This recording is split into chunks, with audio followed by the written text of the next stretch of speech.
Hey listeners, Mallory Wilsey here, Chief Producer of the Enrollify Network. I get the privilege of working alongside all of our creators at Enrollify, but I wanted to take just a quick moment to tell you about why I love the Talking Tactics podcast hosted by Diana Kibbolds. Every other Tuesday, Day drops a new episode where she focuses on a single tactic that moved the needle on any enrollment metric, from inquiries and booth visitors to apps completed and deposits, even registrations, you name it. The catch? The tactic had to be done with limited resources, either by a single person or a small but mighty team, or limited time, or maybe without a lot of money. The podcast format is fun and engaging, and it's just different from the more traditional 60-minute interview style shows. If you work in enrollment management or marketing, be sure to give Day's show a listen. You can subscribe to the show by visiting podcast.enrollify.org or just search Talking Tactics wherever you get your podcasts.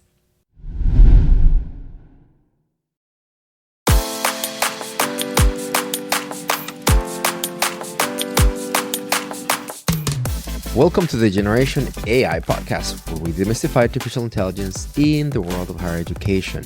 I am your host, JC Bonilla, joined by Summer Vibes Artist Kadui. How you doing, Artist Kadui? Summer Vibes? I love it. Yes, it is summer vibes. It's getting warmer here in North Carolina, so it's nice. And it's a Friday. We're recording this on a Friday, so looking forward to the weekend, Mother's Day. Hopefully you have plans for the weekend. We certainly have a few plans as well, but looking forward to it. Indeed. Mother's Day. So happy Mother's Day to all of you moms or moms wannabe or parents who motherly their children. Super important aspect of our societal frameworks. And to my personal life, some of the unlocks I found is that you gotta play hard your kids on Mother's Day. You know, that's like the gift, right? The card or whatever they do. So not only have plans, my kids are the recipe of success, the ingredient that makes Mother's Day fun. Because, you know, after being married for a long time, like I just don't know what else to get my wife. That's right. I'm exactly in the same boat. So it's super hard, man. Like we should do a whole episode on, gifting partners. Yeah. But as of right now, I've been married, 17 years, and then we usually do a holiday gift, the birthday gift. Now one more, like literally I'm not that smart. So you basically play your kids hard and that's the win. Yes, exactly. So it's kid-made cards. Leverage the kids. Absolutely. And then once they get a little older, they're like, Dad, let's go to the store and buy something. I'm like, wait a minute. No, they use their own money. It's funny. Interesting. No, I'm not in that stage. The doodle, the cute little thing. That's the craft. The craft. That's right. It's made with love. Well, JC, really excited for today's episode. Today we're going to be talking about hot off the presses 2024 Work Trend Index Annual Report from Microsoft and LinkedIn. For those of you, obviously everybody knows LinkedIn, which is the largest professional network in the world. And they do this every year, but essentially they look through the future. And essentially the future of work is here and it's powered by AI. If you're plugged into anything on the trends or what you've been listening on this podcast, you already know that AI is really revolutionizing how we work. And that's what the report is all about, right? It's really kind of bringing forward a lot of those on how job seekers and employees are thinking about AI and how employers are thinking about AI. So we're going to talk through that report today. There's going to be 3 different areas of the report that we're going to touch base on. The first one is going to be around employees and AI at work. The second one is going to be the career ceiling and how employees are looking at AI around job seeking. And then the third one is going to be around this AI power users, right? So how does that fit in and who are those power users? So, we can get started, but Microsoft's report, 75% of knowledge workers are already using AI today. This is a huge, huge number. It's only been a year and a half, and we have 75% of knowledge workers using AI today. And by the way, nearly half have just started in the past 6 months. that recency aspect is fundamental, indicating that out of 10 people, seven or almost eight are AI ready, right? But four of them probably are starting to play around with AI with a recency of about 6 months. It's a really, really interesting artifact that showcases on one side the maturity, the adoption curve, like, where they may be, like people like you and I, we've been, playing with this for quite some time, but then backtracked us to, like, guess February of 2022, right? That's probably where many people are at, right? And what do I say with 2022 February? That's basically 6 months after ChatGPT does that jump. So really, really interesting. If you are hearing this and when Artis and I talk and you're like, what are they talking about? Like, it sounds so advanced. Don't be worried, because you are pretty much half of the population of AI users with recency and basically jump into those things. So it's a really, really important distinction, Artis. I mean, if you want to think about it really quickly, there is a breakdown in terms of ChatGPT is probably one of the largest, or Copilot or Bing or one of those tools, or Gemini. So if you're using one of those chatbots, but a Pew Research Center, they've done multiple kind of snapshots of reporting. And in July 23, they did a research around the percent of US adults who say they have used ChatGPT. And that percent was around 13% or so, but that's gone up tremendously. And when you look at that, the age population, ages 18 to 29, went from last year in July of 23 from 33% to 43%. It was the highest jump. And then you go back down, 40 to 49, it went from 21% to 27%. And then 65 plus, actually the usage went from 4% to 6%. So there is also an age bias here as well in terms of the usage and the workforce of how that's happening. And that was a Pew Research Center, so it has nothing to do with this report, but just to add some more context around that data. In Artis, I would not say a bias per se, right? But it's a behavior that is really, really important for everyone to, highlight. My parents are staying with me right now, and I see them, social media all the way. But the learning curve for an 80-year-old man, my dad with a phone to do Facebook, right? And now he's Facebook ready, takes some time. Some of the things that I'm seeing in this rapid adoption of AI, it's your technology readiness, right? So, I see what I can do here, and then you connect the dots of how does it improve my operational output? How do I benefit from this? Oh my gosh, I do these 5 things all the time. AI on a daily basis, our prior episode. This is basically where you start seeing also that generational bias or behavior being an unlock for adoption, right? Because if you go to the theory of a technology adoption, is perceived ease of use and perceive usefulness. So everyone sees how I'm going to benefit. It's like how easy it is for me to jump in this thing and start benefiting from it now. Right, exactly. So one of the things that's really important, like that the report highlights, it says that there's this new saying, BYOAI. You know what it stands for? Of course. Bring your own wine, beer, but in this case, it's not alcoholic or beverage. It's the technology. And I actually know bring your own device, but this is bring your own AI. Bring your own AI at work.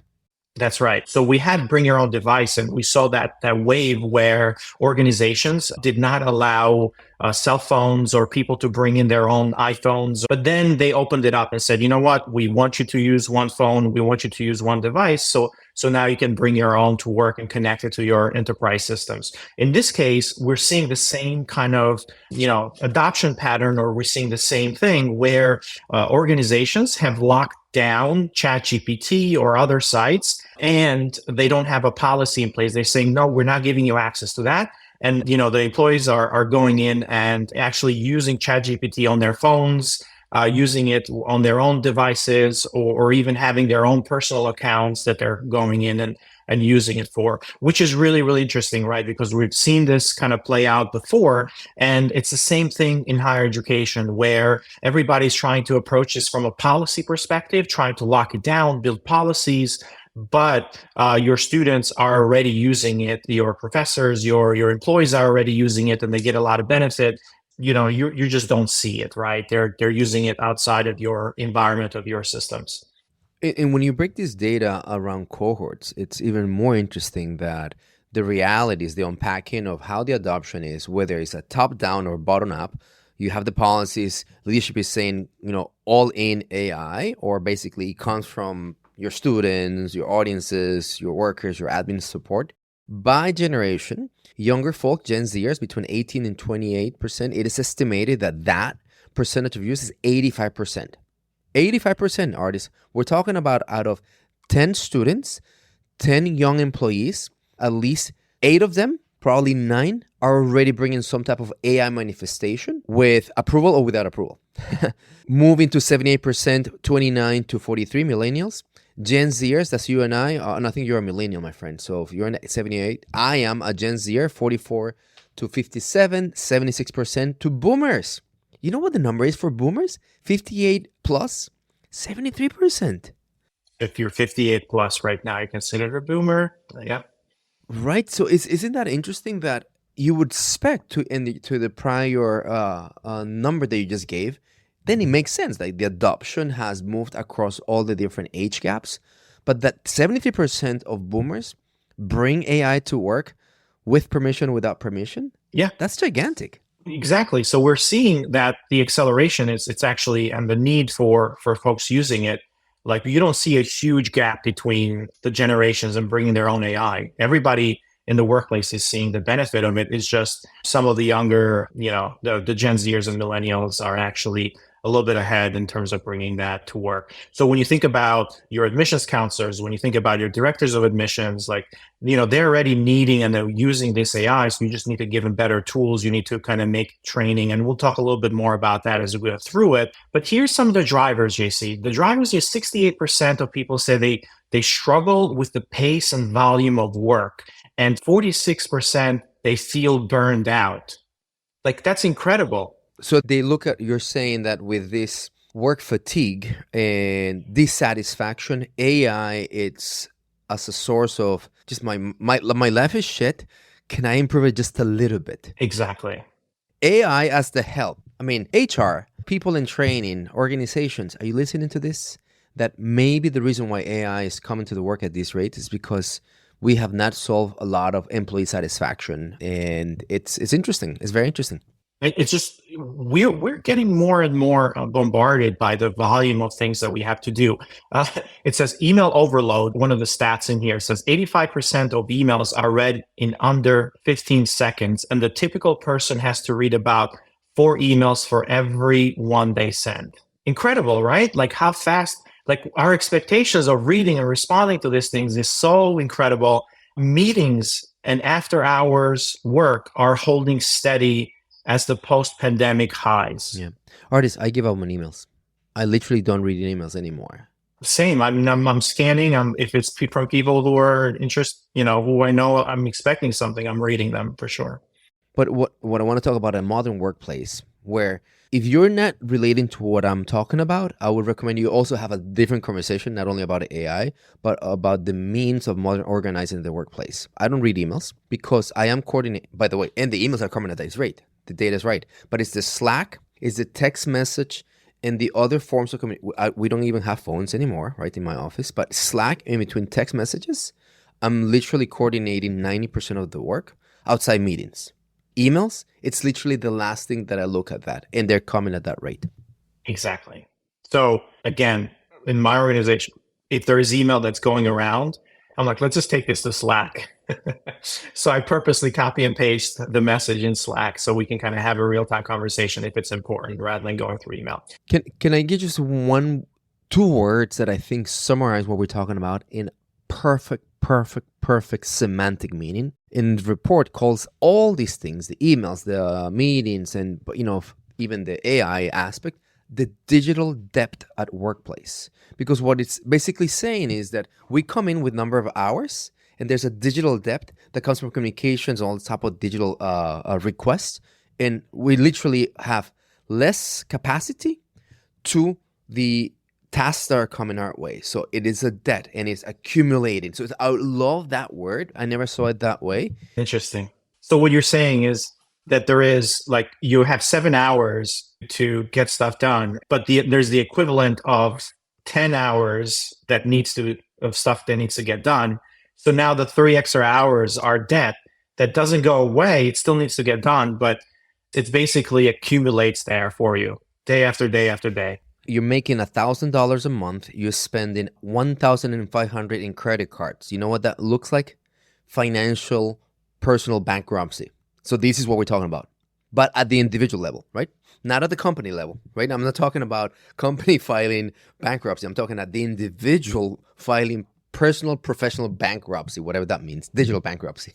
And that is exactly why people are using AI to alleviate and make sure that they're getting through a lot more stuff a lot faster by summarizations, by handling all that stuff. All right, let's look at it from the employer's perspective, right? So if you look at it from now, one of the finding too is they're looking at employees and they're looking at leaders in organizations, and 66% of them, of the leaders, say they would not hire someone without AI skills. That I find an issue with. I mean, I understand it's data, right? So you know what I would not do? I would not hire anyone with this or without that. Like there's I remember one of my PhD seminars in knowledge theory. It's called canonical job descriptions and non-canonical job descriptions, right? When you say I'm going to go hire, right? You have these specifications, and when you actually implement, totally different things take place. Not only the job description mutates and evolves, but also the requirements. And the reason why I say that, Artis, when you look at this chart that you and I are seeing, indicating that if you're in cybersecurity, that's even more real, right? Or in engineering, right? Creative design, like this, they're starting to think about, hey, creators, if you don't know how to do AI, it's complicated, right? You don't have a space here.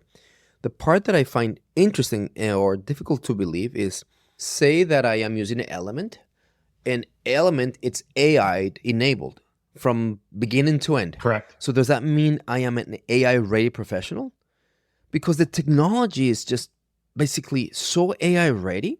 It's kind of like saying, well, not yet. So we're really ahead in the front, right? Yes. But you know what I mean? Yes. What I'm talking about is it's that the technologies Element probably tomorrow or where you're going, it's AI enabled. So does that mean that the professional has AI skills, or the professional doesn't even know that she now has less digital debt because the technology has unlocked multiple things in terms of productivity? Do you know what the tension I'm trying to showcase is? Like, what is an AI skill versus AI unlocking time, and we don't even know about it? The black box of AI, if you will.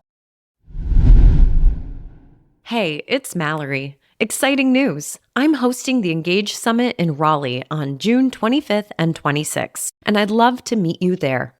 Together, we'll dive into the mind of the modern student, what fires them up, how they interact, and what they expect in today's digital age, and how tools like AI help put them in the driver's seat of their education.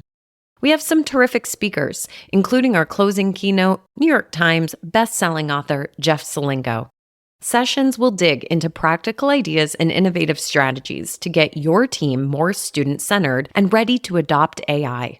And many of your favorite Enrollify hosts are presenting too, like Jamie Hunt, Jenny Lee Fowler, and Brian Gross. Use the discount code Enrollify50 for an extra $50 off your registration. Learn more and register at engage.element451.com. We can't wait to see you there. Yeah, no. I think what you're talking about right now is that forget about the tools, right? So we're thinking about AI as the generic tools that people have. So we're talking mostly around ChatGPT or this, very baseline models, Copilot, ChatGPT. So yes, tools embedded in there. Not a lot of companies have tools that are AI baked into their products, right? So remember that it's been only a couple of months now since Copilot has been available. Organizations are now adopting it. Google has their own version of Copilot. But at Element, we're literally at the bleeding edge. We're building these tools into Element with our Bolt AI assistants and Bolt Copilots. So at the end of the day, this has been very, very short. But what this survey says is that the rest of the organizations out there, and even institutions and colleges and all of us, the leaders, are saying you need AI, some AI literacy. You need to be able to use AI in order to reduce your digital debt. And if you haven't done it before, we need to bring people in who can adopt and who can use AI so they can do more. So I would rather hire someone who says, okay, here's how I use ChatGPT in order to do my emails, in order to do this, in order to do that. But then we can go in and say, okay, we use Claude, we use whatever else, we use the baked in tool to do that, which they can adopt. But they need to be able to use it. And because it has a different mindset, when you're thinking and we're using AI, it means that you know and you're taking workflows and you can produce more within the same constraints and you can be more efficient around that. And learning is also important. But I have to pay more for someone who is coming in with certain experience and they can write amazing copy for me or they can do some strategy, but that's a senior level person. But now someone says, hey, I use AI and guess what? Within a week, we can build a workflow that we can get the same results, but I'm using AI versus having to have that, 5-year experience building these things, on my own. So that's kind of where it's coming from. And by the way, JC, this is not coming out of nowhere, right? There's a huge shortage of talent gaps. Higher ed is seeing it every single day. But even here is that there's a 55% of leaders say that they're concerned about having enough talent to fill roles in the year ahead. And it's across functions, right? And then it jumps up to 60% or higher for those in very technical areas like cybersecurity, engineering, and even creative design, which is incredible. Not only is incredible, and this is where then I'll start moving away from, all right, now the skill is there versus isn't the technology, right? But it's not. The skill is not there. That's what we're trying to say is that if you have the skill today, you're basically rising to the top. You're very quickly going to the top of the pile in your resumes. You're breaking that ceiling. Like if you want to put something in your resume today that could get you very, very quickly up there is AI skills and AI literacy. And that's what we're talking about. Okay, now I agree with that point because the shift is competitive differentiation in terms of talent management is AI capabilities as an individual, right? So let's just go back to today. If you put on your resume, I am Microsoft Office ready, like in skills, Word, PowerPoint, Excel, literally, that's a joke. I'm assuming you're like an executive, a leader and things of that sort. It's expected for you to be working on these tools for the past 20, years or so, right? But again, 10, 20 years ago, you should have listed it, right? Because it was a really scarce, evolving capability. And that's basically the attention that you just presented. As the competitive landscape says that John and Mary, they have the same GPA, they can do the same things, but Mary has AI skills, it's a competitive advantage. And as such, that gives you an edge in talent mapping.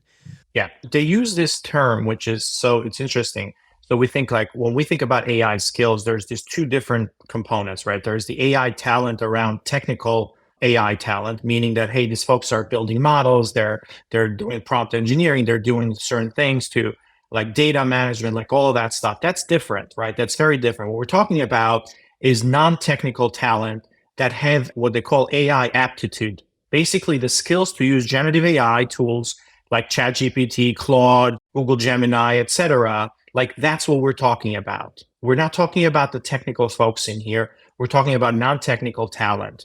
So let's unpack those aptitudes. I'm looking at the graph, the content writers, graphical designers, marketing managers, and then you start seeing different roles. And what you start seeing, right, is also the overlay between, is this creative, this software, or how it applies into the business place. So in other words, right, the content writer, you're actually starting to create this AI for creativity.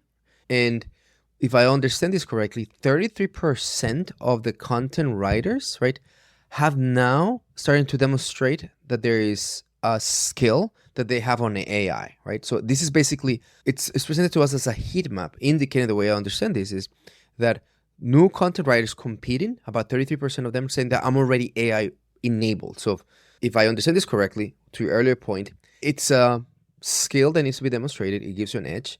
And about a third of our content writing professionals are already basically listing it in some of their capabilities. They're ready for it. They have an aptitude. All the way to the bottom section, because there's like 10 of them. Let me give you the one that has the least change is the business developer manager. So an ops person, in this case is AI for business. It's about 13%. So out of 10 professionals looking for business development management, 1 or 2 out of 10, right, are actually saying already have it in their LinkedIn profiles or resumes and things of that sort. Very interesting. Exactly. Yeah. So here's a kind of a high level thing, right? So we talk about this, and 77% of leaders say that early in career talent will get greater responsibilities due to AI. So now folks earlier in their careers can get greater responsibilities and can get more experience because AI is helping them bridge that gap of knowledge a lot faster, bridge the gap of experience a lot faster. So if you learn AI, if you adopt AI, it's not just helping you do your grunt work day to day, but it's also giving you an upward mobility into your job a lot faster because you're going to get more responsibility and you'll be more ingrained because of the capabilities that you're bringing to the table as well. And then again, this kind of goes in reverse because now 71% of leaders are more likely to hire a less experienced candidate with AI skills than a more experienced one without them. And that's what I was talking about before. So if you're earlier in your career and you're looking for that next phase, the best thing that you can do right now is essentially learn AI to kind of skip the line, so to speak, both in your current job where you are, but also, as part of the workforce. One of the interesting things that, as I'm looking at this data in this report, starts to basically give me some forward-looking things. Everybody, what we're telling you is this has arrived and is starting to translate into the competitive ecosystem of talent, right? So what this report is suggesting or is indicating is that now these professions that I'm going to list, this is where they see the most changes to fulfill those needs that artists just mentioned. Almost half of the executives are going to go for, this type of talent. When you have John and Mary and they kind of even less experienced, AI is the edge. But this is how it translates to different professions. Product managers, project managers, and program managers, and also general managers at the top of the aptitude kind of skill readiness when looking at LinkedIn learning. So that means that these professionals are literally tooling up, skilling up as we speak. And tomorrow, there's going to be more product managers, more program and general managers who are saying, I'm AI ready. So your stats that you just quoted, in a way, are starting to be fulfilled. So if you're not keeping up with the Jonases, in this case happens to be AI, you just lost. You lost. Well, you can interpret that another way, though. You can say that, AI is giving these folks a leg up because they already have the ability to manage projects. They have the ability to kind of look at things. Basically, the management part, they have that down, right? And then now they don't have the technical capabilities, but they work through other people. So they have to basically bring experts on board. What AI allows you to do is act as an expert for you. So you now no longer have to manage experts, but you can actually get a lot more done a lot faster because you don't have to do that. Hence, the capability of project management, of product managers, folks who are, less technical, but they're able to get, problems and understand the domain knowledge. They are benefiting the most because now they're becoming very, very good since they don't need experts anymore. They can do a lot more of those special techniques. All right, one more stat, JC, and we can go to the last one to kind of the part 3. But before we go to part 3, I do have one more stat in here, which is only 39% of people globally who use AI at work have gotten AI training from their company. So even though leaders are saying that we need training, we need people with skills in AI, training is absolutely not happening. And that is something that we need to kind of realize, and as leaders, as people who are kind of training our folks, that's a big part of it, right? That's what's going to set our organizations apart. That's going to be a way to attract talent. That's going to be a way to kind of keep talent around if the AI training is there and that's happening.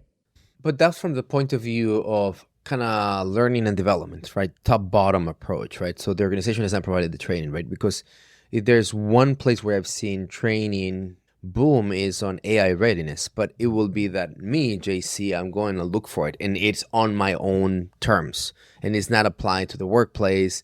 I am the analyst, so I'm not training on AI for analysts at, Vayner X type of thing. I think that's the nuance on that status. But why aren't you doing that? Like, that's the thing. It's like an analyst can probably do the work of 2 or 3 analysts if the training is there so they can better utilize AI. Why are we not doing that? I think I'll give you 2 answers, right? Number one, many organizations, we know it's a priority. We want to do it, but we're not resourcing it because we find loopholes on legal. We found resistance on legal that basically tells us we're not ready yet. So it requires the champion, which is basically going to stop what you're doing and move the ball. There are operational inefficiencies that are cross-functional, and then the AI angle is not one-dimensional, it's multi-dimensional, it's cross-functional. So basically, I'm going to summarize it this way. It requires AI championship that is a really top-bottom approach. Else is a volunteering, like self-organizing community, which you can do in the workplace. So that's what is missing in many places. I am not the organizational AI champion, but I'm definitely an AI expert. So the difference is that 9 to 5, I'm going to be solving problems. And did I get to my AI agenda? Probably not, because it was not my number one priority. So make it your number one priority at the workplace. And that basically means that it gets resource. And then these things will start emerging. And the second angle, it's that there's a shortcut to it. Bring your own AI to work. We know that we're benefiting from it because, I can pay some, ChatGPT things. So it's starting to happen in a very unstructured way.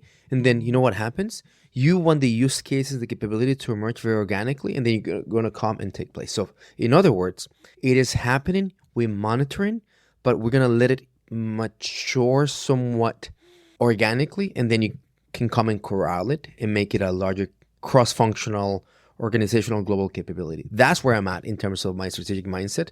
Give me a few more months and I'm going to make a claim on it. But then in the meantime, go for it, analyst, and do those type of things.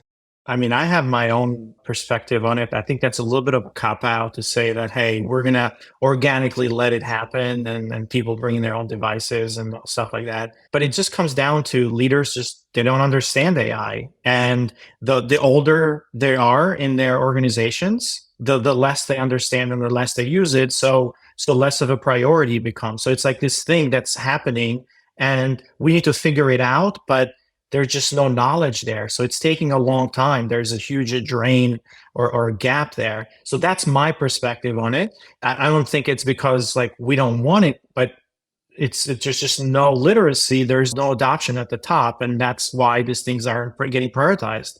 There's nothing wrong with your approach, or there's nothing right with your approach. It's what I'm going to say. It's where you fit as the leader in the technology adoption curves. You are an innovator and you jumped into this opportunity, and as a leader, you bring it.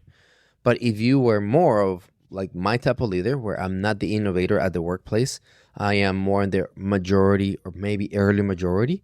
So you need these things to have some type of evolution to jump in. So, and what is the difference? You're the 1%, I'm the 12 percentile, right? And then it's going to start moving. What I would recommend every leader to do is do not make it into the more of the 50th percentile, meaning that half of us have migrated and we have our strong points of view top bottom, because by then it's not that it's too late. It's just that let's go back to this study. There's pain in the workplace today, and we have an opportunity to unlock some operational benefits that brings more smiles and happiness. And AI is a solution, not the solution, a solution. So let's bring more smiles to the workplace. AI is here to help. And with that, thank you very much. This program is sponsored by AI Happiness. AI Happiness, that's right. There's one of the quotes in here, which I thought was really interesting. And it says, over the past decade, companies have been renegotiating the psychological contract, the why of work with their employees, which was influenced by the new generations coming into the workforce, labor trends, the pandemic. So basically, over the last few years, we've been talking about few decades, like the why of work, like why do you need to do, like basically trying to get people into those And now companies must negotiate the operational contract, the how of work with their employees as AI puts more power into the hands of workers in terms of Mm-hmm. the way they get their jobs done. Mm-hmm. So I thought that was really interesting, like the why of work and the psychological contract versus the operational contract of work. We can not comment on that. I don't know how you feel about it, but the way I see it is that every single aspect of how we do work is going to get disrupted. And the operational contract is that what you do today is going to change drastically what you do tomorrow. So how we go about those operations, it's not about you as the individual necessarily, like feeling your value and feeling your ideas and how you can contribute. But we're now switching that to say how you as an individual are using this amazing capability to amplify the things that you're doing, the operational work or the output that we need from you. We haven't done that in a really long time since the computer, right? Since the personal computer came into the workplace, we hadn't done this before. Of course, the internet, that's another one, but in kind of the day-to-day work that we do, that's very different. What you just mentioned is a really important point to elaborate. So I'm going to go in a rant. Hopefully, this will not be edited. But think about the knowledge worker, right? You're not on an assembly line where you just basically you put your hand, you take something out, and you put it like you're actually completing work with mental power. 9 to 5 construct. You know what happens after 5? You continue working. You know how many times you, artists, and many of our listeners, it's midnight and you wake up with an idea, you're at dinner and all of a sudden you're replaying the meeting where you said the right thing or you said the wrong thing. That's basically the psychological contract that work doesn't stop because it's in our brains. And that's one of the important premises of the knowledge worker. So what does that mean? And now this is where the rant starts. You know, this sense of fulfillment sometimes is, how is it possible that I'm fulfilled when I send 7 emails? How does that work? That's our lizard brain. That's our dopamine. How does it work that when I have a checklist that has 11 things, I crossed 3 and I added 5, then I have no sense of fulfillment because the psychological contract is about working is in my head, but there's an actual, operational contract of doing, and many times digital debt. Many times just busyness allows basically a disparity of the check and balances of one is producing, the one is it's checking check boxes. So bringing it back to this study, what I'm really trying to land here is the point that we need a change in this balance workload because the mental health, the psychological aspect of work is real. And the operational contract, it's been failing against that for the past 10 years. And the evidence, the data is there. We're overwhelmed and it's not improving. So AI continues to be a solution. I give you the floor. My rant is done. That is great. I love it. So, well, I don't think we can end it in a better note. Maybe some really quick takeaways here. I know that we have another section of the report, but that really talks about a little bit more personnel. So if we think about what we talked about is that businesses today, there's a lot of opportunity out there ahead for leaders to basically bring AI to the workplace, to enable it for learning and so on and so forth. But there's efficiency gains that are available across every single function. And you need to identify those problems and then apply AI to it. So first, you need to identify them and apply AI. The other one is that you need to take a top-down and a bottoms-up approach, right? You can't have one or the other. So we said before, we actually spoke about it, right? The bottom-up is that organic, and the top-down was you saying the company is an AI company. Exactly. So it needs to come from the top, right? It can't just be an initiative that people are bringing their own stuff to work. And then the third one is really prioritizing training, right? So AI power users aren't doing it on their own, right? We didn't talk much about this AI power users during our conversations, but AI power users are somebody who is very extremely familiar with AI, and it extends to the work where they're using it at least several times a week, and it saves them 30 minutes per day by using AI, right? So that's what we're calling AI power users. But they aren't doing it on their own, and they need to receive ongoing training both on universal tasks and uses and then more tailored to their roles and functions as well. So those three things are, I'll take those away as part of this report, and they're very actionable in terms of how we can think about it internally or what we do every single day. So we'll leave it at that. We can go on and talk about this all day long. This is something that we're very, very passionate about, how AI is affecting our work, how it's affecting education, productivity, the experience, the customer experience, and how we're doing all these, our technical debt, reducing our work debt. Digital debt. Our digital debt. So that's a good one. But until next time, everybody, hit like, star our podcast, add a review. We'd really appreciate your feedback. Until next time. Thank you, everybody. Generation AI is part of the Enrollify podcast network. If you like this podcast, chances are you're going to like other Enrollify shows too.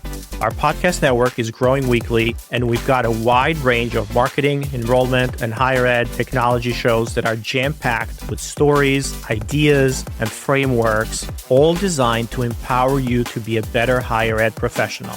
Our shows help higher ed leaders and professionals like you find their next big idea. They feature a selection of the industry's best as your hosts, like Jamie Hunt, Seth Odell, Jenny Lee Fowler, Brian Gross, and many of your favorite leaders in higher ed. Enrollify is made possible by Element 451, the next generation AI student engagement platform that's helping institutions all over the country create meaningful, personalized, and engaging connections with their prospects and students. Learn more at element451.com.